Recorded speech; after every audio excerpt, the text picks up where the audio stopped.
Sangareddy municipality పరిధిలోని 13వ వార్డులో గల లక్ష్మీనగర్ కాలనీ వెల్ఫేర్ అసోసియేషన్ ఆధ్వర్యంలో ఫ్రీ క్రిస్మస్ వేడుకలు ఘనంగా జరిగాయి. ఈ సందర్భంగా నిర్వహించిన సాంస్కృతిక కార్యక్రమాలు అందరినీ అలరించాయి. కాలనీ అసోసియేషన్ అధ్యక్షులు బీరం మల్లేశం అధ్యక్షతన జరిగిన ఈ సభలో ముఖ్య అతిథిగా స్థానిక కౌన్సిలర్ లావణ్య ప్రభు గౌడ్ హాజరయ్యారు. ఈ సందర్భంగా వారు మాట్లాడుతూ అన్ని మతాల సారం ఒక్కటేనని, అందరూ ఐక్యంగా ఉండాలని, అందుకు నిదర్శనంగా లక్ష్మీనగర్ కాలనీ నిలుస్తుందన్నారు. వచ్చే సంవత్సరం ఇంతకంటే అద్భుతమైన రీతిలో ఐక్యతతో అన్ని మతముల వారు అన్ని కులంలో కలిసికట్టుగా ప్రతి పండుగల వాళ్ళ ముందుకు సన్నట్లుగా వారిని ఐక్యతను బలపరచండి, మీ ఆత్మకార్యం జరిగించండి. ప్రతి ఒక్కరికి మీరు ఆశీర్వదించి మహిమగణత ప్రభావం మీరే పొందమని ఒక కార్యక్రమం వెనకాల ప్రతి ఒక్కరి కృషి ఎవరైతే కష్టపడ్డారో వారందరూ కూడా ఆశీర్వదించి మహిమగణత ప్రభావం మీరే పొందమని మరి భారమనక నా తండ్రి కార్యక్రమం అంతా కూడా మరి ఇక్కడ ఉండి మాతో పాటు ఉన్నటువంటి మా మేడం గారు లావణ్య వారి కౌన్సిలర్ మేడం గారిని బట్టి వారిని స్థుతిస్తున్నాం. ఇంకా వారిని ప్రజా జీవితంలో మీరు ఆశీర్వదించండి. మీకే సమస్త మహిమ ఘనత ప్రభావాలు యేసుక్రీస్తున్నాము ఈ ప్రార్థన సమర్పిస్తున్నాం. తండ్రి తండ్రి అయిన దేవుని ప్రేమయో మా రక్షణ స్థుతిస్తున్నాం. ప్రభు పరిశుద్ధాత్మ దేవుని యొక్క సన్నిధి సహవాసం చేరవచ్చిన మనకును సకల చరాచర భక్త కోటికి ఇప్పుడెల్లప్పుడు సదాకాలము తోడయుడును గాక.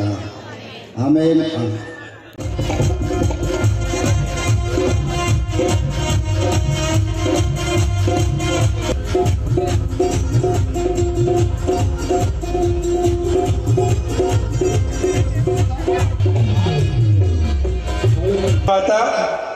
మా కాలనీ అసోసియేషన్ ఆధ్వర్యంలో ఆతిథ్యాన్ని భోజనాన్ని స్వీకరించి వెళ్ళాల్సి ఓట్ ఆఫ్ థ్యాంక్స్ రవి గారు చెప్పాలని కోరుకుంటున్నాను.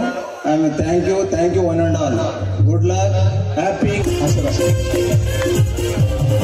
చివరికి గణగన్నామని వెళ్తున్నాం. ఇంత అద్భుతంగా క్రిస్మస్ మరి సంగారెడ్డి ప్రాంతంలో లక్ష్మీనగర్ కాలనీ వాస్తవులు అన్ని మరి మతముల వారు అన్ని కులముల వారు సహృదయంతో ఇంత అద్భుతమైన వేడుకను అయా జన్మదిన వేడుకల భారతీయ సనాతన ధర్మం ఉంది. అందులో కూడా చాలా సంగతులు రాయబడ్డాయి. యేసు ప్రభుల వారు పుట్టినటువంటి స్థలం గురించి శుక్ల యజుర్వేద 23వ అధ్యాయము 59 మంత్రంలో అంటాడు, వేదహమస్య భువనస్థ నాభిం భావ్యా పృథ్వీ అంతరింద్రియములు ఎరుగుదును, సూర్యుని ఉత్పత్తి స్థానములు నేను ఎరుగుదును. ఒక మాట చెప్తున్నాడు, భావ్యా పృథ్వీ, ఈ భువనపు నాభి ఎరిగిన వాడేవాడు అంటాడు శుక్ల యజుర్వేదంలో. నేను ఒకసారి మొత్తం చతుర్వేద సంహిత చదివాను, పురాణాలు చదివాను, ఇతిహాసాలు చదివాను.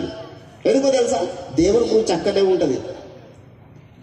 అవి చదివినప్పుడు అక్కడ కలవరం మొదలవుతుంది. ఆ కలవరం క్రీస్తు దగ్గర నడిపిస్తుంది.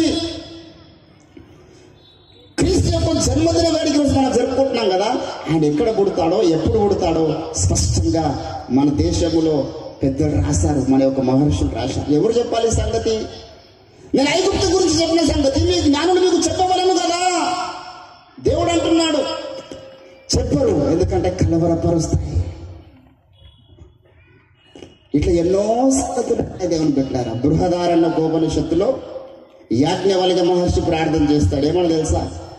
అసతోమా సద్గమయ, తమసోమా జ్యోతిర్గమయ, మృత్యోర్మా అమృతాంగమయ. What is the definition of this poem? What is the meaning of this prayer before Christ has come? యేసు ప్రభు ఈ లోకానికి రాకముందు ముందు చేసినటువంటి ప్రార్థనది. My past is sin, my present is godless, my future is death. నా గతం నేను అసతోమా సద్గమయ, తమసోమా జ్యోతిర్గమయ, మృత్యోర్మా అమృతంగమయ. అసత్యములో ఉన్నాను ఓ దేవా, నన్ను సత్యంలో నడిపించుము అని ప్రార్థన చేస్తున్నాడు ఆయన. దానికి జవాబు యేసు ప్రభు అంటాడు యోహాను సువార్త 8వ అధ్యాయం 12వ వచనంలో, కుమారుడా అసత్యంలో ఉన్నావా? సత్యంలోకి రావాలని ఆశ ఉందా? చీకట్లో ఉన్నావా? వెలుగులోకి రావాలని ఆశ నీకుందా? నేను లోకమునకు వెలుగునై ఉన్నాను. Remember this not. నేను లోకానికి వెలుగును నువ్వు అన్నావు కదా. నేను చీకట్లో ఉన్నాడు దేవా, నన్ను వెలుగు నడిపించమని ప్రార్థన చేసావు కదా, నేనే ఆ వెలుగును యేసు ప్రభు చెప్పినాడు. అసత్యంలో ఉన్నాడు, సత్యంలో నడిపించమని ప్రార్థన చేసావు కదా. యోహాను సువార్త 14వ అధ్యాయం 6వ వచనములో, నేను సత్యమును, నేనే సత్యమును, నేనే మార్గమును, నేనే జీవమును అన్నాడు. మృత్యుర్మ అమృతాంగమయ, సత్య స్థితిలో ఉన్నామో దేవా, జీవంలో నడిపించమని ప్రార్థన చేశావు కదా. పునరుత్థానము జీవమును నేనే. I am the life. ఎవరు చెప్పగలను ఈ సంగతి? జ్ఞానులు చెప్పవలేను కదా.